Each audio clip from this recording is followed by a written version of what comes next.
மாறுவதை புரிந்து கொள்வது. என்ன பிரச்சனை? மாற்றத்தை நாம் புரிந்து கொள்வது இல்லை.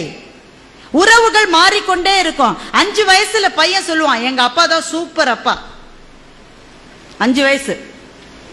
10 வயசானா சொல்லுவான், எங்க அப்பா நல்லவரு, அப்பப்பா கத்துவாரு.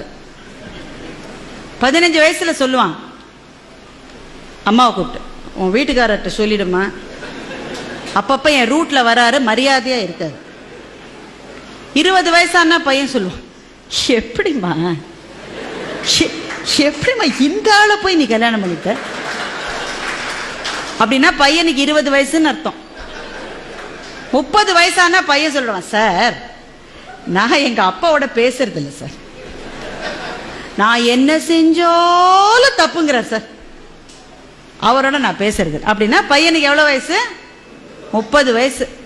அதே பையனுக்கு 40 வயசு ஆயிடுச்சுன்னா அவனுக்கே அப்ப குழந்தைகள் இருக்கும். அப்ப சொல்லுவான், எங்க அப்பா கத்திக்கிட்டே தான் இருப்பாரு, ஆனா பாவம் நல்லவருன்னா அவனுக்கு 40 வயசு ஆயிடுச்சுன்னு அர்த்தம்.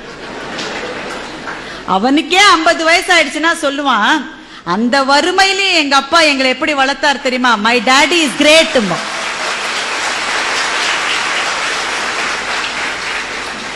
எங்க அப்பா கிரேட்னு 5 வயசுல சொன்னது சார், திரும்பி வரதுக்கு 45 வருஷம் இருக்கு பாருங்க.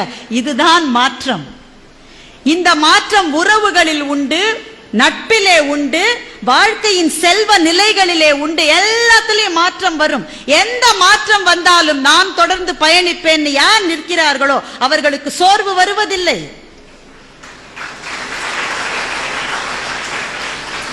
மாற்றங்கள் இருக்கின்றதே, அது நதியிலே கலக்கின்ற கழிவை போல. எந்த கழிவு கலந்தாலும் ஓடிக்கொண்டிருக்கிற வரைதான் நதி. கழிவு கலந்துட்டாங்களேன்னு அது நின்று போச்சுன்னா நாற்றம் பிடித்த குட்டையாகி விடும். அது